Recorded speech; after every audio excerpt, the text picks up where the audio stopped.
Mitos não pode.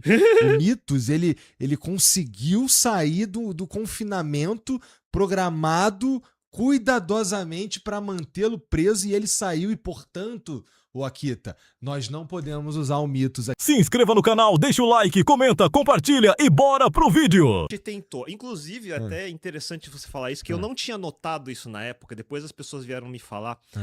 Da forma como eu falei, eu não tinha entendido que eu tava passando essa mensagem, mas parecia que eu não gostava de IA.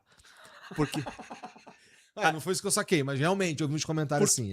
Mas porque das últimas vezes o que eu vim fazer era explicar como funciona na teoria e tudo mais, e falar que aquele medo de Skynet, AGI e toda aquela baboseira não fazia nenhum sentido, e explicar para onde que as coisas poderiam estar indo. Então aí hoje a gente chegou num ponto de virada que eu tava te falando, e inclusive no último ano teve vários convites de podcast para falar de IA, acho que até vocês me chamaram, só que não tinha nada de relevante para falar, e eu não queria só ficar repetindo a mesma coisa. Perfeito. Mas dessa vez eu voltei porque eu tenho... Literalmente, metaforicamente, parece que eu escalei o Everest, voltei, e aí eu tô me sentindo Amir Klink, eu atravessei o Atlântico, voltei. Caralho. E aí agora... Quantas horas por dia sentado na frente de 16 horas por dia, 7 dias por semana, mais de 2 meses, mais de 500 horas experimentando todas as IAs, eu fiz benchmarks, e eu escrevi no meu blog, akitonrails.com, tem acho que 50 posts só este ano, a gente tá em abril ainda, então tem bastante coisa. E o que você falou, antes da gente começar um pouco, tu falou de um ponto de virada que teve no final do ano passado, né? É a partir desse ponto de virada que tu entra de cabeça nessas ferramentas. O que aconteceu que chamou tanto tua atenção? Então, o que aconteceu foi o seguinte, desde que saiu o GPT-2, GPT-3, tudo mais, lá em 22, 23, eu fiquei testando e nunca foi útil. Todos aqueles memes que todo mundo ouviu falar, você pede pra IA, tem que ficar consertando e tudo mais, é dessa geração. Essa foi a geração que ficou, aí subiu de 1 bilhão de parâmetros para 1 trilhão de parâmetros, e ficou só naquela corrida de parâmetros, mas por mais que aumentasse 10 vezes, 100 vezes a quantidade de parâmetros, não multiplicava 10 vezes, 100 vezes a inteligência, vamos dizer assim. Agora, no ano passado, finalmente a gente chegou... depois eu vou explicar mais sobre isso, mas parece que a gente chegou num ponto onde acabou as possibilidades, eles finalmente tiveram que, vamos parar de ficar aumentando, ver o que a gente tem e realmente usar o que a gente tem. E aí, durante o ano de 2025, e isso ajudou bastante, que a gente teve a OpenAI, a Anthropic, aí teve também os chineses, a Alibaba, Tencent, todo mundo, Google entrou no jogo finalmente. Então, teve uma competição ali, e por causa dessa competição, no final de novembro do ano passado, a gente teve de fato os lançamentos que me interessam, que foi o Anthropic, o Claude Opus 4.5, o GPT 5.1, as ferramentas que a gente chama de Harness, que é o Cloud Code e o Codex. E aí, durante o mês de dezembro, todos os desenvolvedores que estão mais na fronteira brincando de IA, começaram a descobrir coisas muito diferentes que dava para fazer. Quando eu voltei em janeiro, eu comecei a olhar esses desenvolvedores que eu acompanho e falei, caralho, o que mudou? E aí eu comecei a me sentir, cara, alguma coisa aconteceu nos últimos 3 meses que eu não tô sabendo, porque eu também saí de férias, ano novo, papapá. E eu falei, cara, mudou tanto as coisas que agora eu tô me sentindo atrasado para caramba. Eu comecei, então, eu já tinha até cancelado minha conta do Claude, que eu falei, cara, o Claude não é tudo isso que todo mundo falava, 3.7 Sonnet que todo mundo falava, blá, blá, blá. Então, em 2025 eu não dei muita atenção também para isso. Quando começou isso, eu reassinei o Claude, comecei a fazer os experimentos, e aí aconteceu que eu tenho hiperfoco, né? Eu tenho o nível autista nível 1, e o meu problema, o meu hiperfoco, se eu não tenho o obstáculo, eu vou. E o problema de projeto de software é que, por melhor que eu seja, eu não sou bom em tudo. Então sempre tem alguma coisa, tipo, eu odeio fazer tela, eu odeio fazer HTML, eu sei fazer, mas eu odeio fazer. Então sempre que eu for fazer um projeto e cai num pedaço desse, aí eu fico, ai, que bosta, deixa eu olhar um tutorial, aí eu vou fazer outra coisa, jogar videogame, etc, e não sai o projeto. Dessa vez, acabou os obstáculos. Foi indo. E nesse foi indo, começou no final de janeiro, quando eu fui ver, eu tava em abril. Assim, respirando isso diretão. Eu tava almoçando e jantando na frente do computador, e E eu também, uma coisa que eu não gostava antes, porque tinha muita teoria, mas muita coisa prática. Todo mundo chegava a futurologia, vai dar pra fazer, fiz um livro, fiz uma palestra, mas cadê o resultado? Ninguém mostra um resultado. Então, pra quebrar isso também, tudo que eu fiz, praticamente tudo que eu fiz, eu abri open source e documentei. Então, no meu blog, Hackathon Rails, tem a documentação do que eu fiz, como foi o passo a passo de tudo que eu fiz, e no GitHub, no meus repositórios, tem lá 16 projetos que estão abertos, são mais de 300 mil linhas de código, que é o equivalente a um projeto médio, vamos dizer assim. Então, tudo aberto para que as pessoas possam ver. Alguns projetos open source já tem contribuidor, tem issues que as pessoas coloquem. Ele está rodando versão 01, 02, 03. Então, tem ferramental que as pessoas já estão usando. E aí a ideia toda é que mudou essa forma de trabalhar. Então, aí a ideia é que eu quero tentar mostrar o que significa isso sem ser futurologia, o que de fato dá pra fazer. Coisas que dá pra gente fazer na prática agora, né? Então, vamos começar então no seguinte, cara. Existem várias formas de você lidar com... Aqui a gente tá falando de código. Tem várias formas de a gente lidar com inteligência artificial e código, né? Pra começar, o teu jeito de escolha rodando local ou tu roda em nuvem? Como é que tu prefere usar? É uma excelente pergunta, você vai ver 500 milhões de opiniões a respeito. Então, na semana passada, eu realmente resolvi fazer um teste mesmo. Então, eu fiz... o projeto tá no GitHub, ele chama LLM Coding Benchmark. Eu não gosto dos benchmarks oficiais, porque a maioria dos oficiais, eles são pequenos trechos de código muito simples, é o que a gente chama até de lit code. Então, como fazer a ordenação de uma lista, como eu mudo as cores disso para isso, umas coisas bem pequenininhas, não é um projeto. Então, o que eu fiz foi, eu automatizei uma ferramenta chamada OpenCode, que é uma versão open source do que você conhece como Codex ou Cloud Code. E eu fiz esse OpenCode, eu fiz com ele, porque o OpenCode conecta com quaisquer outros LLMs, locais e comerciais. Então, eu fiz uma bateria de testes rodando mais de 33 modelos, então isso está tudo documentado, rodando modelos open source, locais na minha máquina, e as versões comerciais desses open source, que está rodando na nuvem. Então existe um serviço chamado Open Router, você conhece? Não. Open Router funciona assim, em vez de você criar uma conta em cada uma dos provedores, você cria na Open Router, paga só para Open Router e ele permite escolher, eu posso ir de Cloud para GLM, para Minimax, para Kimi, DeepSeek, o que eu quiser, numa única API com um único token, numa única bilhetagem. Eu pago uma vez só. Eu recarrego os créditos e ele usa em quaisquer que eu pedir. Então, eu automatizei o OpenCode para desenvolver um micro projetinho, é nível Hello World, tipo, nível entrevista de emprego de projetinho, que era para fazer uma aplicação web que tem uma pequena cara parecida com o ChatGPT, que você vai online e tem um chat, que conecta no Open Router para fazer um chat mesmo. Então, eu pedi para cada um deles fazer uma aplicação de um mini chat. Então, ou seja, não é complicado de fazer, qualquer programador júnior deveria fazer isso em 1 ou 2 dias no máximo. Então, eu fiz como se fosse no Cloud Code ou no Codex, que você começa a fazer prompt, ele faz as coisas. Eu fiz um prompt para gerar a primeira versão e um segundo prompt para amarrar o projeto no final. Então, são 2 prompts.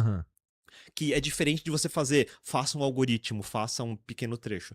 E aí eu fui rodar em todos eles. Para rodar em todos eles, eu tenho uma RTX 5090 da NVIDIA, que é a melhor placa de vídeo que tem hoje no mercado, só que ele tem um grande problema, que ele tem muito pouca VRAM, que é a memória que tem nele. É 32 GB só.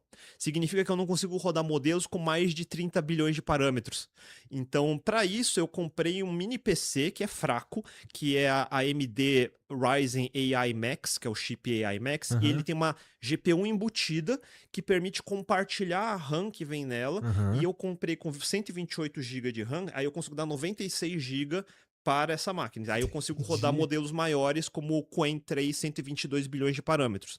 Então eu fui até os open source 122. O que acontece se tu tentar rodar isso numa máquina que não aguenta?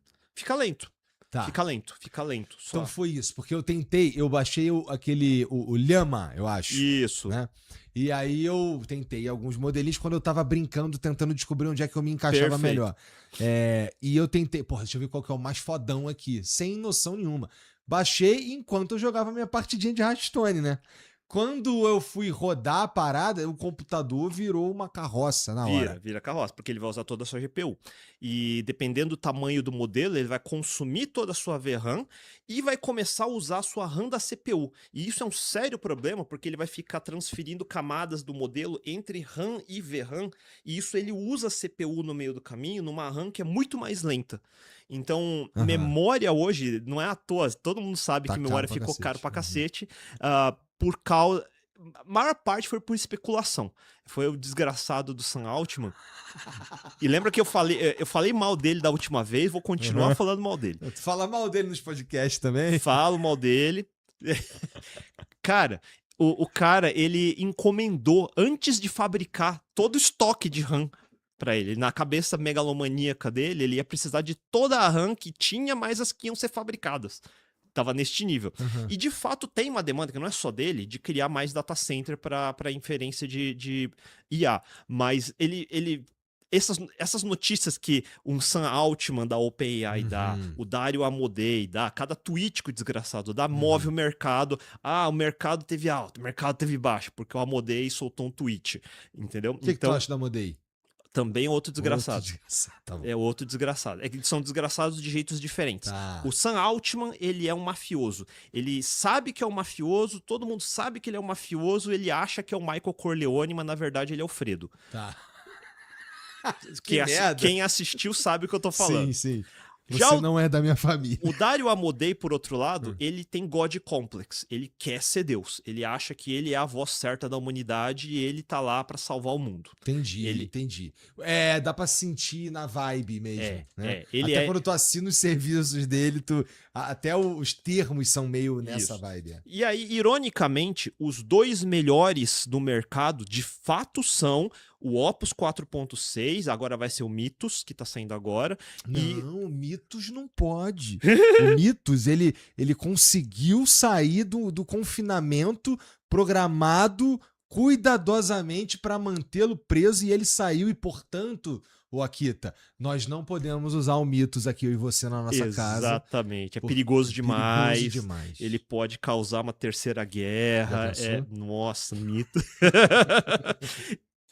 Ainda bem que você já entendeu isso também, e todo mundo de casa espero que esteja entendendo. Porque os dois melhores modelos, de fato, hoje, são o Opus 4.6 e o GPT 5.4 X-High, porque tem várias camadas, né? Sim.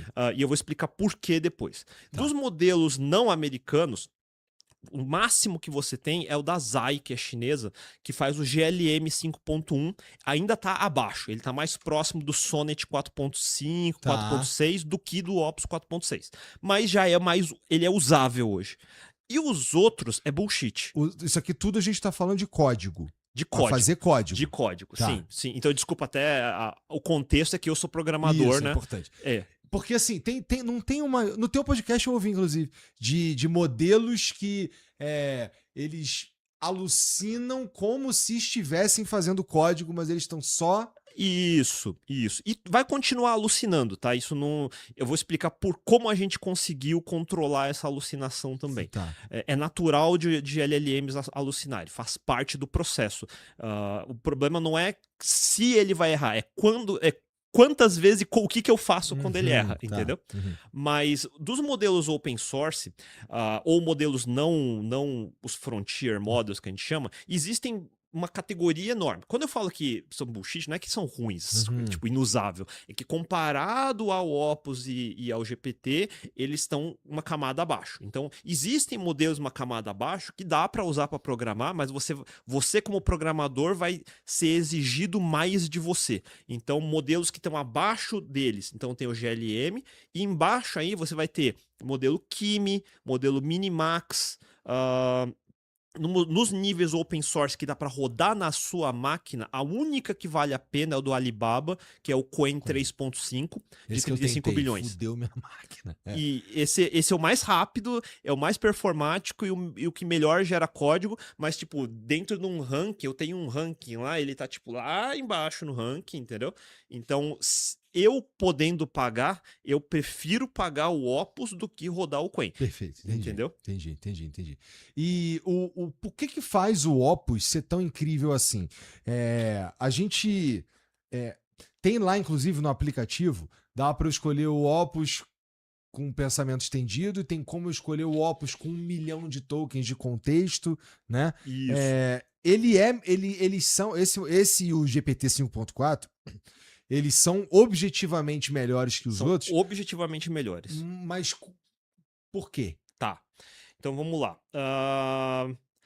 Durante 2022 até 2024, o que aconteceu foi uma corrida de parâmetros. Então eu diria que foi a guerra dos parâmetros. Uhum. Então, o GPT lança com 1 bilhão, aí a Meta lança o Llama com outro 1,5 bilhão, 10 bilhões, 50 bilhões, e a gente chegou no trilhão. Acho que os modelos de fronteira hoje, todos estão na faixa de 1 trilhão de parâmetros. Então, só que, como eu falei, essa proporção de parâmetros não representou proporção de melhores respostas, tá? Ele melhora, mas é aquilo que eu estava explicando a última vez, é uma curva em S. A partir do ponto de 2023 para 2024, você aumenta 10 vezes o número de parâmetros, mas você só melhora 2 vezes a inteligência. Só que se você aumenta 10 vezes o parâmetro, você precisa de 10 vezes mais energia, 10 vezes mais máquina para ter só um ganho de 2 vezes, sabe? Perfeito, então, próxima versão... Daqui a pouco tá economicamente inviável. É inviável, já é inviável. Hoje já é inviável. Esse tipo de crescimento. Esse tipo de crescimento já é inviável. Quando chegou 2024, a gente já estava, acho que no 2024 piorou a inferência, porque aí o GPT lança o modelo O1, que é o modelo Omni. E esse modelo O1, a grande diferença dele é a ideia de thinking, a ideia de pensamento. Então, o que é uma LLM? A LLM é um modelo feito para gerar texto. Esse é o propósito dele. Então, aquilo que todo mundo já falou milhões de vezes, eu gastei 5 horas explicando no último podcast, que você pega o seu contexto, calcula a atenção em cima desse contexto para gerar um novo token. Aí você pega agora o contexto mais um novo token, calcula tudo de novo para gerar o próximo token, vai fazendo isso até ele soltar uma resposta, certo? Essa é a versão do GPT-2. Então, você tem o seu contexto, que é a sua pergunta, por exemplo, e quaisquer outras instruções que ele dê, e aí ele gera uma resposta imediatamente. E essas respostas são muito burras. O que o thinking faz, então aí você treina uma nova categoria de modelo para que, em vez dele já começar a te dar a resposta, ele primeiro começa a gerar novas perguntas para ele mesmo. Então ele se retroalimenta de novas perguntas. Então é como se você fizesse uma pergunta, daí em sequência crie perguntas para a minha pergunta, aí ele cria perguntas para isso, fica escondido. É aquele momento que fica girando no seu chat. O thinking é porque esse thinking está gerando novas perguntas e devolvendo para ele mesmo. Então ele está gerando novas respostas, e aí no final, depende de quantas camadas de resposta, é o tal do deep thinking ou high thinking que eles chamam. Eu posso ir quão longe eu quiser ou parar no meio, é isso que determina a qualidade da resposta. Por exemplo, a diferença do Sonnet para o Opus é justamente essa profundidade de pensamento. O Opus vai ter um pensamento muito mais longo do que o Sonnet, por isso o Sonnet é mais rápido também. Só que ao fazer isso, você gasta mais token. Entendi. Pra caralho. Muito obrigado, Akita. Agora eu entendi. Entendeu? Então, a ideia dos modelos mini ou os modelos rápidos é que eles têm ou não têm thinking, ou o thinking deles é limitado. Então, por exemplo, a Anthropic, ele tem o modelo Opus, que é maior esforço, que se chama, né? Maior esforço, profundidade de pensamento, qualquer um desses termos quer dizer quantas camadas a mais de pensamento vai ter. Cada camada a mais aumenta o número de tokens que você está gastando, porque ele está criando mais perguntas, mais respostas, por isso que do nada, de repente, gasta pra caralho, porque ele tá lá... O modelo Sonnet tenta ser um balanço para ser genérico. Quanto mais burra a tua pergunta, ou quanto mais genérica a tua pergunta, mais token tu gasta também? Gasta também. Depende, tudo depende do problema que você quer resolver. Porque às vezes você pode perguntar, confirma pra mim essa informação. Daí ele vai entender que tem que procurar na internet e vai trazer um texto que vai consumir seu espaço de contexto. Entendeu? Ele vai falar, confirmei, eu li a enciclopédia inteira pra te confirmar. Fudeu, entendeu? Você vai gastar todo o seu contexto. No mundo do GPT, você tem os modelos mini que são rápidos. No modelo do Claude, você tem o Haiku que é rápido. Então, Haiku e Mini são os rápidos, aí você tem o GPT normal e o Sonnet, que é aquele que você normalmente usa primeiro, e você tem os de mais caros, porque vai gastar mais token, que é o High ou o Opus, e agora o Mythos. E, cara, mas ainda assim, a diferença entre o Opus no máximo pro GPT 5.4 no máximo, ainda me parece que o Claude é melhor, cara. Então, e aí eu até brinquei hoje que GPT versus Claude é o novo PlayStation versus Xbox, Sega versus Nintendo. Já tá todo mundo, não, porque o GPT é melhor, não, porque o Claude é melhor. Já tem gente escolhendo o time. Tá todo mundo assim. E tem a ver com essa experiência que você teve. Então, eu usei os dois por centenas de horas. Então, Eu hoje, em abril de 2026, tenho preferido o Opus, mas não quer dizer que eu não uso o Codex. Vira e mexe, eu caio em coisas que o Opus não consegue fazer e o Codex consegue. Então, quando eu vejo que o Opus tá pensando demais, então ele demora mais, ele tenta fazer uma coisa, não consegue, fica tentando, eu paro e vou pro Codex. Falo, Codex, a gente já tentou fazer isso. Pega o projeto da onde parou e vê se você consegue. Muitas vezes ele consegue continuar ou vice-versa. Aconteceu o oposto também. Eu fiz no Codex, ele ficou literalmente uma manhã inteira rodando sem conseguir resolver o problema, eu vou mostrar depois. Mandei pro Opus hoje e eu só fiz isso porque eu acabei com o meu plano do Claude. Quinta-feira eu acabei com o meu limite semanal do plano Max 20x com extra usage. Aí eu fui pro Codex e eu fiquei o fim de semana usando o Codex. Aí segunda Hoje, resetou o limite, eu já nem sei que dia mais é, tá nesse nível. Resetou o limite, aí eu voltei pro Opus, pro Claude, e aí eu voltei pro problema que ele patinou no Codex e resolveu o problema.